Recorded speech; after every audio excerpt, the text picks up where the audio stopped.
जी अस्सलाम वालेकुम रहमतुल्लाहि वबरकातुहू। तमाम दोस्तों बहुत बहुत मुहब्बत पर अस्सलाम। अल्लाह ताला सब नूं अपने समाज च रखे। बहुत सारे दोस्त सलाम लिखते भी ने, उन्होंने जवाब भी दे दिंने आ।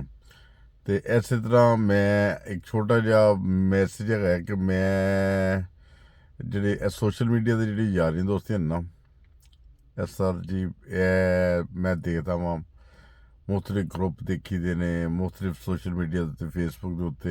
एक होर चीज़ मैनू इंट्रोड्यूस हुई है थोड़े दिन पहले कि ग्रुप बने होंगे ने, तो उन्हों का कोई ना कोई इंचार्ज बनया होंगे, बॉस बनया होंगे जी। आपस में पता नहीं लड़ाई करवाते जे की करते हैं, तो वह गल्लां बातां कुड़ियां मुंडे वो करते होंगे ने। ठीक है, वो मैनू नहीं पता की गेम है, की सूरत हाल है, वो ग्रुप कॉल होंगी कोई। ठीक है, ये मेरे लिए तो नई चीज़ है। ठीक, इसे तरह ही मैं वेखदा वां कि जो इमरान रियाज से साड़ा माशाल्लाह सब ਉਹਦੇ ਫਾਲੋਅਰ ਹੈਗੇ ਸੀ, ਬਹੁਤ ਜ਼ਿਆਦਾ ਅਕਸਰੀਅਤ ਜਿਹੜੀ ਹੈ, ਕਈ ਮਿਲੀਅਨ ਜੋ ਦੇ ਫਾਲੋਅਰ ਸੀ। ਅਤੇ ਮੇਰੀ ਉਸ ਟਾਈਮ ਨਾਲ ਭੋਲੇ ਨਾਲ ਗੱਲ ਹੁੰਦੀ ਸੀ। ਭੋਲਾ ਜੀ ਜਿਹੜੇ ਨੇ ਉਹ ਬਹੁਤ ਨਾਈਸ ਇਨਸਾਨ ਨੇ ਅਤੇ ਅਮਰੀਕਾ ਵਿੱਚ ਹੁੰਦੇ ਨੇ।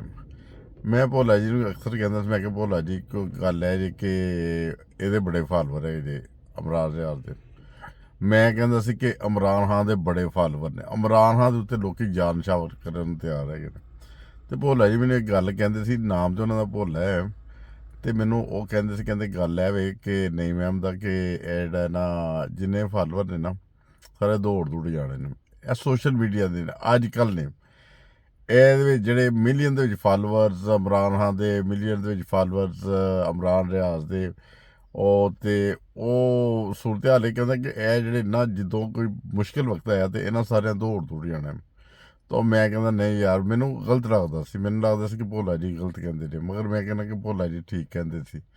ਭੋਲਾ ਜੀ ਬਿਲਕੁਲ ਸਹੀ ਕਹਿੰਦੇ ਸੀ ਕਿ ਉਹ ਦੇਖੋ ਲੱਖਾਂ ਦੇ ਫਾਲੋਅਰ ਜਿਨ੍ਹਾਂ ਦੇ ਹੈਗੇ ਸੀ, ਕਰੋੜਾਂ ਦੇ ਜਾਂ 9 ਕਰੋੜ ਦੇ ਤਕਰੀਬਨ ਇੱਕ ਕਿਸਮ ਦੇ ਫਾਲੋਅਰ ਸੀ, ਕਿ 90% ਕੋਈ 80% ਕੋਈ 85% ਕਹਿੰਦੇ ਸੀ ਇਮਰਾਨ ਖਾਨ ਦੇ ਫਾਲੋਅਰ ਨੇ, ਉਹ ਕਿੱਥੇ ਗਏ ਨੇ? ਉਹ ਸਾਰੇ ਸੱਜੇ ਖੱਬੇ ਹੋ ਗਏ ਨੇ। ਅਤੇ ਇਸੇ ਤਰ੍ਹਾਂ ਹੀ ਇਮਰਾਨ ਰਿਆਜ਼ ਦੇ ਕਿੰਨੇ ਫਾਲੋਅਰ, ਕਿੰਨੇ ਉਹਦੇ ਪਿੱਛੇ ਗਏ ਨੇ? ਕੋਈ ਵੀ ਨਹੀਂ। ਅਤੇ ਉਹ ਕਹਿੰਦਾ ਸੀ ਕਿ ਇਹ ਸੋਸ਼ਲ ਮੀਡੀਆ ਦਾ ਪਿਆਰ ਮੁਹੱਬਤ ਹੈ, ਅਤੇ ਵੇਖੀ ਇਹਨਾਂ ਨੂੰ ਭੱਜਦੇ ਕਹਿੰਦੇ, ਵੇਖੀ ਜਿੰਜ ਆਏ ਨੇ ਨਾ ਇਸ ਤੋਂ ਤੇਜ਼ੀ ਨਾਲ ਭੱਜ ਜਾਣਗੇ। ਅੱਜ ਮੈਨੂੰ ਉਹ ਭੋਲਾ ਜੀ ਦੀਆਂ ਗੱਲਾਂ ਜਿਹੜੀਆਂ ਨੇ ਉਹ ਸਹੀ ਹੁੰਦੀਆਂ ਨਜ਼ਰ ਆਉਂਦੀਆਂ ਨੇ। ਠੀਕ ਹੈ, ਅਤੇ ਬਾਕੀ ਇਹ ਚੀਜ਼ ਹੈ ਕਿ ਇਹ ਸੋਸ਼ਲ ਮੀਡੀਆ ਦੀਆਂ ਯਾਰੀਆਂ ਦੋਸਤੀਆਂ ਗਰੁੱਪ, ਮੈਨੇ ਗਰੁੱਪਾਂ ਦਾ ਇੰਚਾਰਜ ਬਣ ਗਿਆ, ਮੈਨੂੰ ਐਡਮਿਨ ਬਣ ਗਿਆ, ਮੈਂ ਬੜੀ ਵੱਡੀ ਸ਼ੈ ਬਣ ਗਿਆ ਵਾਂ। ਅੱਲਾਹ ਤਾਲਾ ਬਣਾਏ, ਮੈਨੂੰ ਕਿਸੇ ਨਾਲ ਕੋਈ ਦੁੱਖ ਤਕਲੀਫ ਨਹੀਂ। ਮੈਂ ਸਹੀ ਕਹਿੰਦਾ ਵਾਂ ਕਿ ਇਹ ਜਿਹੜੀਆਂ ਯਾਰੀਆਂ ਦੋਸਤਾਂ, ਮੁਹੱਬਤਾਂ ਦੇ ਪੈਗਾਮ ਇਹ ਕਾਸ਼ ਇਹ ਕਦੀ ਦਿਲੋਂ ਦੇਣ। ਠੀਕ ਹੈ, ਅਤੇ ਫਿਰ ਪਤਾ ਚੱਲਦਾ। ਅਤੇ ਬਾਕੀ ਇਹ ਚੀਜ਼ ਹੈ ਕਿ ਇਹ ਬਣਾਵਟੀ ਜਿਹੀ ਗੱਲ ਨਹੀਂ ਕਰਨੀ ਚਾਹੀਦੀ। ਅਸੂਲੀ ਤੌਰ 'ਤੇ ਇਨਸਾਨ ਦੇ ਜਿਹੜੇ ਦਿਲਾਂ ਦੇ ਭੇਜ ਜਿਹੜੇ ਨੇ ਉਹ ਖੁਦਾ ਤਾਲਾ ਬਿਹਤਰ ਜਾਣਦਾ। ਅਤੇ ਮੈਂ ਯਕੀਨ ਕਰੋ, ਮੈਂ ਜਿੰਜ ਦਾ ਵੀ ਮਾੜਾ ਵਾਂ ਜਿੰਜ ਵੀ ਹਾਂ, ਮੇਰਾ ਇੱਕ ਜ਼ਿੰਦਗੀ ਦਾ ਅਸੂਲ ਹੈ। ਇੱਕ ਦੇ ਮੈਂ ਕੋਈ ਬਹੁਤ ਵੱਡਾ ਕੋਈ ਰਈਸ ਖਾਨ ਉਹ ਨਾਲ ਲੱਗਦਾ ਹੋਏ ਨਾ, ਅਤੇ ਮੈਨੂੰ ਉਹਨੂੰ ਬਹੁਤ ਜ਼ਿਆਦਾ ਰਿਸਪੈਕਟ ਮੇਰੇ ਕੋਲ ਦਿੱਤੀ ਨਹੀਂ ਜਾਂਦੀ, ਮੇਰੇ ਕੋਲ ਜ਼ਿਆਦਾ ਨਹੀਂ, ਉਹ ਬਹੁਤ ਜ਼ਿਆਦਾ ਕੀਤਾ ਜਾਂਦਾ। ਠੀਕ ਹੈ, ਮੈਂ ਰਿਸਪੈਕਟ ਹਰ ਬੰਦੇ ਦੀ ਕਰਨਾ, ਹਰ ਅਮੀਰ ਗਰੀਬਾਂ ਦੀ ਬਹੁਤੀ ਕਰਦਾ ਵਾਂ। ਮੈਂ ਯਕੀਨ ਕਰੋ ਆਪਣੀ ਜ਼ਿੰਦਗੀ ਦਾ ਅਸੂਲ ਹੈ ਕਿ ਮੈਂ ਜੇ ਕਦੀ ਮੈਨੂੰ ਕੋਈ ਸੂਰਤ ਹਾਲ ਹੋਏ ਜਿੱਥੇ ਕੋਈ ਗਰੀਬ ਆਦਮੀ ਹੋਏ ਨਾ, ਜਿਹਦੇ ਕੱਪੜੇ ਫਟੇ ਹੋਣ, ਜਿਹਦੇ ਚੀਥੜੇ ਲੱਥੇ ਹੋਣ, ਉਹਨਾਂ ਨਾਲ ਮੇਰਾ ਬੈਠ ਕੇ ਰੋਟੀ ਖਾਣ ਨੂੰ ਦਿਲ ਕਰਦਾ, ਮੈਂ ਬੈਠ ਖਾ ਵੀ ਲੈਂਦਾ ਗਾ। ਮੇਰੇ ਯਾਦ ਹੈ ਕਿ ਮੈਂ ਉੱਥੇ ਪਾਕਿਸਤਾਨ ਕਦੀ ਉਹ ਸਾਡੇ ਕੋਲ ਇੱਕ ਈਸਾਈ ਹੁੰਦਾ ਸੀ ਮੁੰਡਾ, ਅਤੇ ਤੋਤਾ ਉਹਦਾ ਨਾਮ ਸੀ, ਅਤੇ ਸ਼ਾਇਦ ਉਹ ਤੋਤੇ ਤੱਕ ਕੋਈ ਵੀਡੀਓ ਪਹੁੰਚ ਜਾਵੇ। ਉਹ ਤੋਤਾ ਜਿਹੜਾ ਇਸ ਤਰ੍ਹਾਂ ਉਹਦੇ ਕੋਲੋਂ ਲੋਕ ਨਫ਼ਰਤ ਕਰਦੇ ਸੀ। ਕੀ ਸੀ ਉਹਦਾ ਧਰਮ ਸੀ, ਉਹਦਾ ਦੀਨ ਸੀ, ਉਹਦਾ ਮਜ਼ਹਬ ਸੀ, ਉਹ ਈਸਾਈ ਸੀ। ਉਹ ਈਸਾਈਆਂ ਨਾਲ ਮਤਲਬ ਨਾਲੀਆਂ ਨੂਲੀਆਂ ਸਾਫ਼ ਕਰਨ ਦਾ ਕੰਮ ਤਾਂ ਨਹੀਂ ਸੀ ਕਰਦਾ ਹੈਗਾ, ਮਗਰ ਮੈਂ ਉਹ ਤੋਤੇ ਨੂੰ, ਮੈਨੂੰ ਨਹੀਂ ਪਤਾ ਤੋਤੇ ਦਾ ਸਹੀ ਨਾਮ, ਮੇਰੇ ਸ਼ਾਇਦ ਯੂਨਸ ਹੈਗਾ ਸੀ। ਉਹ ਹੁਣ ਤੋਤਾ ਵੱਡਾ ਹੋ ਗਿਆ, ਉਹਨੇ ਵੀ ਆਂਡੇ ਵੀ ਦੇ ਦਿੱਤੇ, ਬੱਚੇ ਵੀ ਦੇ ਦਿੱਤੇ ਹੋਣੇ ਨੇ। ਹੁਣ ਤੱਕ ਬੱਚੇ ਆਲਾ ਹੋਣਾ ਤੋਤਾ, ਜਿਹੜਾ ਭਾਵੇਂ ਨਾਨਾ ਦਾਦਾ ਬਣ ਗਿਆ ਹੋਏ। ਅਤੇ ਜਿੰਨੇ ਅਰਸੇ ਤੋਂ ਪਹਿਲੇ ਦੀ ਮੈਂ ਗੱਲ ਕਰਨਾ, ਉਹ ਤੋਤਾ ਸੀ। ਉਹ ਤੋਤੇ ਨੂੰ ਯਕੀਨ ਕਰੋ ਕਿ ਮੈਂ ਹਮੇਸ਼ਾ ਆਪਣੇ ਨਾਲ ਬਹਾ ਕੇ ਰੋਟੀ ਖਵਾਉਂਦਾ ਸੀ, ਜੋ ਲੈ ਕੇ ਜਾਣਾ ਉਹੀ ਖਾਣਾ। ਅਤੇ ਉਹ ਅੱਜ ਵੀ ਮੈਨੂੰ ਉਹ ਤੋਤੇ ਦਾ ਯਾਦ ਹੈ। ਅਤੇ ਉਹ ਇੱਥੇ ਰਹਿੰਦਾ ਸੀ, ਦੂਜਾ ਕੀ ਨਾਮ ਹੈ, ਚੁੰਗੇ ਮਰਸੂ ਦੇ ਲਾਗੇ ਯਾਰ ਵਾਨ ਮਾਰਕੀਟ ਹੁੰਦਾ ਸੀ, ਉੱਥੇ ਰਹਿੰਦਾ ਸੀ ਨਾ। ਅਤੇ ਅੱਲਾਹ ਤਾਲਾ ਉਹਨੂੰ ਸਿਹਤ ਦੇ, ਇਕਬਾਲ ਨੂੰ ਵੀ ਸਿਹਤ ਦੇ, ਉਹ ਵੀ ਈਸਾਈ ਸੀ, ਉਹਨਾਂ ਨਾਲ ਵੀ ਬੈਠ ਕੇ ਰੋਟੀ ਖਾ ਲਈ ਦੀ ਸੀ। ਅਤੇ ਬਾਕੀ ਇਹ ਚੀਜ਼ ਹੈ ਕਿ ਇਨਸਾਨ ਦੇ ਵਿੱਚ ਆਜ਼ੀ ਹੋਣੀ ਚਾਹੀਦੀ ਹੈ, ਅਤੇ ਕੋਈ ਫੂਫਾ ਨਹੀਂ ਹੋਣੀ ਚਾਹੀਦੀ ਜਿਹੜੀ ਸਹੀ ਤੁਹਾਨੂੰ ਦੱਸਾਂ। ਇਹ ਫੂਫਾ ਸਰ ਇੱਥੇ ਹੀ ਰਹਿ ਜਾਣੀ, ਹਵਾ ਜਦੋਂ ਨਿਕਲੀ ਨਾ ਸਾਰੀ ਫੂਫਾ ਇੱਥੇ ਰਹਿਣੀ ਹੈ। ਜਿੰਨੇ ਸਾਡੇ ਨਾਮਾਂ ਦੇ ਨਾਲ ਲੱਗੇ ਨਾ ਜੱਟ ਤੇ ਚੌਧਰੀ ਤੇ ਮਲਕ ਤੇ ਅਵਾਨ ਤੇ ਇਹ ਸਾਰਾ ਕੁਝ ਇੱਥੇ ਰਹਿ ਜਾਣਾ ਹੈ। ਜਦੋਂ ਅਸੀਂ ਮਾਰ ਰਹੇ ਨਾ ਸਰ ਤੋਂ ਪਹਿਲੇ ਜਿਹੜਾ ਜੋ ਸੂਰਤ ਹਾਲ ਹੋਣੀ ਨਾ ਉਹ ਸਰ ਸੂਰਤ ਹਾਲ ਇਹੀ ਹੋਣੀ ਹੈ। ਉਹਨਾਂ ਸੱਜੇ ਖੱਬੇ ਜਿਹੜੇ ਨਾਮ ਨੇ ਨਾ ਉਹ ਸਾਰੇ ਬਲਕਿ ਆਪਣਾ ਨਾਮ ਹੀ ਉੱਡ ਜਾਣਾ ਜੇ ਸਰ ਉਹਨਾਂ ਨੇ ਇਹੀ ਕਹਿਣਾ ਕਿ ਮਈਏ ਤੋਂ ਇੱਧਰ ਲੈ ਕੇ ਆਓ, ਮਈਏ ਤੋਂ ਸੱਜੇ ਲੈ ਕੇ ਜਾਓ, ਮਈਏ ਤੋਂ ਨਵਾ ਲਈਏ, ਮਈਏ ਤੋਂ ਕੱਪੜੇ ਬਦਲ ਦਈਏ, ਕਫਨ ਬਦਲ ਦਈਏ। ਇਹ ਸੂਰਤ ਹਾਲ ਹੈ। ਜਦੋਂ ਅਖੀਰ ਸਾਡਾ ਇਹ ਵੇ ਤੇ ਯਾਰ ਸਾਨੂੰ ਆਕੜ ਕਰਦੀ ਮੈਨੂੰ ਸਿਰਫ ਇਹਨਾਂ ਮੈਨੂੰ ਦੱਸੋ। ਤੇ ਬਹਿਰਹਾਲ ਤੇ ਬਾਕੀ ਮੈਨੂੰ ਇਹ ਜਿਹੜੀਆਂ ਬਨਾਵਟੀ ਚੀਜ਼ਾਂ ਨੇ ਉਹਨਾਂ ਦੀ ਬਣਾਵਟੀ ਚੀਜ਼ਾਂ ਦੇ ਵਿੱਚ ਫੇਸਬੁੱਕ ਵੀ ਹੋ ਗਈ, ਉਹਦੀ ਫੇਸਬੁੱਕ ਤੇ ਦੂਸਰੀ ਮੈਨੂੰ ਇਹ ਚਲੋ ਮੈਂ ਨਾ ਇੱਕ ਹੋਰ ਮੈਨੂੰ ਵਾਕਿਆ ਯਾਦ ਆ ਗਿਆ ਕਿ ਇੱਕ ਉਹ ਲੜਕੀ ਸੀ ਯਾਰ ਲਾਹੌਰ ਦੀ, ਤੇ ਕਿ ਮੈਨੂੰ ਸਾਲ ਪਹਿਲੇ ਦਾ ਵਾਕਿਆ ਹੋਏਗਾ। ਉਹਦੇ ਬੜੇ ਫਾਲੋਵਰ ਮਿਲੀਅਨ ਦੇ ਵਿੱਚ ਫਾਲੋਵਰ ਸੀ, ਉਹ ਮਿਲੀਅਨ 'ਚ ਫਾਲੋਵਰ ਸੀ। ਤੇ ਉਹ ਜਦੋਂ ਮਿਲੀਅਨ 'ਚ ਫਾਲੋਵਰ ਲੈਣ ਲਈ ਤੇ ਉਹ ਲੜਕਿਆਂ ਨੂੰ ਪਤਾ ਕਿ ਉਹ ਕੀ ਕੁਛ ਕਰਨਾ ਪੈਂਦਾ, ਪਖੰਡਬਾਜ਼ੀ ਸਾਸੇ ਜੋ ਵੀ ਕਰਨੇ ਪੈ ਜਾਂਦੇ ਨੇ। ਅਲੀਦਾ ਨੂੰ ਤੁਸੀਂ ਵੇਖ ਲਿਆ ਨਾ ਹੁਣ ਤੁਸੀਂ ਪਿਛਲੇ ਦਿਨਾਂ 'ਚ, ਉਹਨੂੰ ਸਾਸੇ ਜੋ ਕਰਨੇ ਪੈ ਗਏ ਸੀ ਜਾਂ ਕਿਸੇ ਨੇ ਕਰਤੇ ਜਾਂ ਗਲਤੀ ਹੋ ਗਈ ਜਾਂ ਜੋ ਵੀ ਸੂਰਤ ਹਾਲ ਹੈ।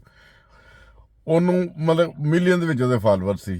ਉਹ ਲਾਹੌਰ ਦੀ ਨਹੀਂ ਸੀ, ਕਰਾਚੀ ਦੀ ਹੈਗੀ ਸੀ। ਮੈਨੂੰ ਅੱਜ ਵੀ ਯਾਦ ਹੈ ਕਿ ਅਖਬਾਰ 'ਚ ਆਇਆ ਸੀ ਜਾਂ ਬਲਕਿ ਵਟਸਐਪ 'ਤੇ ਆਇਆ ਸੀ ਕਿ ਉਹਦੇ ਕਈ ਮਿਲੀਅਨ ਫਾਲੋਵਰ ਸੀ ਨਾ, ਤੇ ਉਹਨੂੰ ਕਿਸੇ ਮਾਰਤਾ ਤੇ ਉਹਦੀ ਕੋਈ ਲਾਸ਼ ਚੁੱਕਣ ਨਹੀਂ ਆਇਆ। ਪਤਾ ਨਹੀਂ ਕਈ ਦਿਨ ਨਹੀਂ ਆਇਆ ਜਾਂ ਕਈ ਘੰਟੇ ਨਹੀਂ ਆਇਆ। ਕਿ ਉਹਦੀ ਮਾਂ ਨਹੀਂ ਹੋਏਗੀ, ਉਹਦੀ ਭੈਣ ਨਹੀਂ ਹੋਏਗੀ, ਉਹਦੇ ਭਰਾ ਨਹੀਂ ਹੋਣਗੇ, ਉਹਦੇ ਫਾਲੋਵਰ ਨਹੀਂ ਹੋਣਗੇ।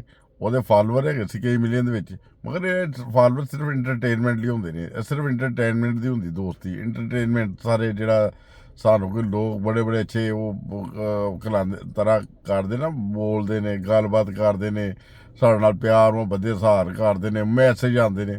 ਮੇਰੀ ਕੋਸ਼ਿਸ਼ ਹੁੰਦੀ ਹੈ ਕਿ ਹਰ ਕੋਈ ਦੋਸਤ ਕੋਈ ਇਸ ਚੀਜ਼ ਦੀ ਗਵਾਹੀ ਦੇਣਗੇ ਕਿ ਜਿਹੜੇ ਮੇਰੇ ਨਾਲ ਕੋਈ ਸਲਾਮ ਕਰਦੇ ਨੇ, ਸਲਾਮ ਭੇਜਦੇ ਨੇ। ਅੱਜ ਤੇ ਉਹਨਾਂ ਨੂੰ ਵੀਡੀਓ ਭੇਜ ਦਾਂਗਾ ਤੇ ਮੈਂ ਅਕਸਰ ਸਲਾਮ ਦਾ ਜਵਾਬ ਬੋਲ ਕੇ ਕੋਸ਼ਿਸ਼ ਕਰਨਾ ਦੇਵਾਂ, ਇਸੇ ਕਿ ਜਿੰਦ ਤੱਕ ਅੱਲਾਹ ਤਾਲਾ ਨੇ ਸਾਨੂੰ ਜ਼ੁਬਾਨ ਦਿੱਤੀ ਹੈ, ਮੈਨੂੰ ਦਿੱਤੀ ਹੈ ਨਾ, ਬੋਲ ਕੇ ਦੋ।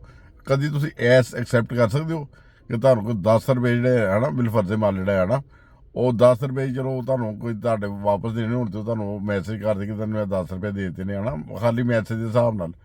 ਤੇ ਮੈਂ ਸੋਚਦਾ ਕਿ ਜਦੋਂ ਅਸੀਂ ਛੋਟੀਆਂ ਛੋਟੀਆਂ ਚੀਜ਼ਾਂ ਬਾਕੀ ਨੇ ਕੋਸ਼ਿਸ਼ ਇਹੀ ਕਰਨੀ ਜਿਹਦੀ ਇਨਸਾਨ ਬੋਲ ਕੇ ਕਿ अस्सलाम वालेकुम, वालेकुम सलाम, ਉਹ ਮੁਹੱਬਤ ਭਰਾ ਹਾਂ ਜੀ ਕੀ ਹਾਲ ਜੇ, ਠੀਕ ਹੈ। ਅਗਰ ਟਾਈਮ ਹੈ ਤਾਂ ਠੀਕ ਹੈ, ਬੋਲ ਕੇ ਮੈਸੇਜ ਭਰ ਦਿਓ, ਨਹੀਂ ਤਾਂ ਕੋਈ ਐਸੀ ਗੱਲ ਵੀ ਨਹੀਂ। ਮੈਂ ਤਾਂ ਨਾ ਤੇ ਮੁੱਲਾ ਵਾਂ, ਨਾ ਮੈਨੂੰ ਕੋਈ ਪਤਾ ਹੈ, ਮੈਂ ਸਾਦਾ ਜਿਹਾ ਬੰਦਾ ਵਾਂ, ਨਾ ਮੈਨੂੰ ਕੋਈ ਫਤਵਾ ਲੈਣਾ ਆਉਂਦਾ। ਬਾਕੀ ਮੈਨੂੰ ਇਹ ਚੀਜ਼ਾਂ ਆਉਂਦੀ ਸੀ ਜਿਹੜੀਆਂ ਵਟਸਐਪ ਦੀਆਂ ਯਾਰੀਆਂ ਦੋਸਤੀਆਂ ਮੁਹੱਬਤਾਂ, ਤੇ ਉਹ ਮੇਰੇ ਥੱਲੇ 500 ਬੰਦਾ ਕੰਮ ਕਰਦਾ, 5000 ਕਰਦਾ। ਇਹ ਸਰ ਜੀ ਮਦਦ ਦੱਸਦੇ ਕਿ ਜਿਹੜੇ 5000 ਬੰਦੇ ਨੇ, 20000 ਬੰਦੇ ਨੇ, 30000 ਬੰਦੇ ਨੇ, ਜਿੱਦਾਂ ਅਸੀਂ ਮਰੀਏ ਸਾਡੇ ਜਨਾਜ਼ੇ 'ਤੇ ਵੀ ਆਉਣਾ, ਇਹਨਾਂ ਕੋਲ ਟਾਈਮ ਨਹੀਂ ਹੋਣਾ। ਇਹਨਾਂ ਨੇ ਵੀਡੀਓ ਨਵੀਂ ਸੈਂਡ ਕਰਦੇ ਹੋਣੇ, ਕੁਛ ਨਾ ਕੁਛ ਹੋਰ ਕਰਦੇ ਹੋਣੇ।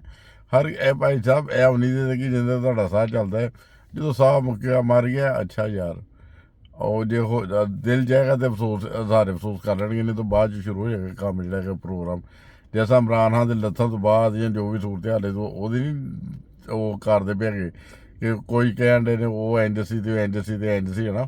ਇਹ ਦੁਨੀਆ ਜਿਹੜੀ ਹੈ ਨਾ ਉਹ ਸਿਰਫ ਜਿਹੜਾ ਕਹਿੰਦੇ ਨਾ ਸੀਟ 'ਤੇ ਬੈਠਾ ਹੈ ਨਾ, ਉਹਦੀ ਇੱਜ਼ਤ ਤੇ ਵਕਾਰ ਤੇ ਸਭ ਕੁਛ ਹੈਗਾ, ਬਾਕੀ ਕੋਈ ਨਹੀਂ। ਜਦੋਂ ਬੰਦੇ ਦਾ ਵਰਦੀ ਲੱਥੇ ਨਾ ਉਦੋਂ ਸਾਰ ਭੁੱਲ ਜਾਂਦੇ ਨੇ। ਅੱਜ ਦੇਖੋ ਮਾਸ਼ਾਅੱਲਾ ਹਾਫ ਸਾਹਿਬ ਨੂੰ ਸਲਾਮ ਕਰਦੀ ਦੁਨੀਆ ਹੈ ਨਾ, ਹਾਫ ਸਾਹਿਬ ਸਲੂਟ ਮਾਰਦੀ ਹੈ ਨਾ, ਕਦੀ ਬਾਜਵਾ ਸਾਹਿਬ ਦੇ ਵੱਜਦੇ ਸਲੂਟ, ਕਦੀ ਐਸਾ ਸਾਰੇ ਪਹਿਲੇ ਜਿੰਨੇ ਵੀ ਹੈਗੇ ਨੇ ਉਹਨਾਂ ਦੇ ਸਲੂਟ ਵੱਜਦੇ ਸੀ।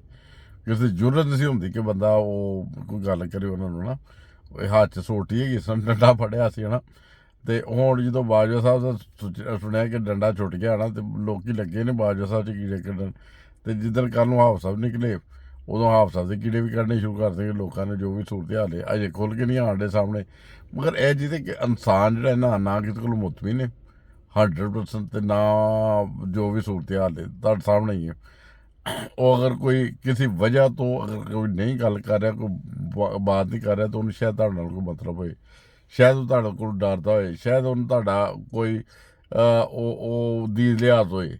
ਇਹ ਜਦੋਂ ਇਹ ਚੀਜ਼ਾਂ ਖਤਮ ਹੋਈਆਂ ਨਾ ਤੇ ਸਰ ਫਿਰ ਉਹ ਜਦੋਂ ਅਸੀਂ ਇੱਥੇ ਦੁਨੀਆ ਦੇ ਨਹੀਂ ਨਾ ਰਹਿਣਾ, ਫਿਰ ਉਹ ਕੰਮ ਦੂਜਾ ਸ਼ੁਰੂ ਹੋ ਜਾਣਾ।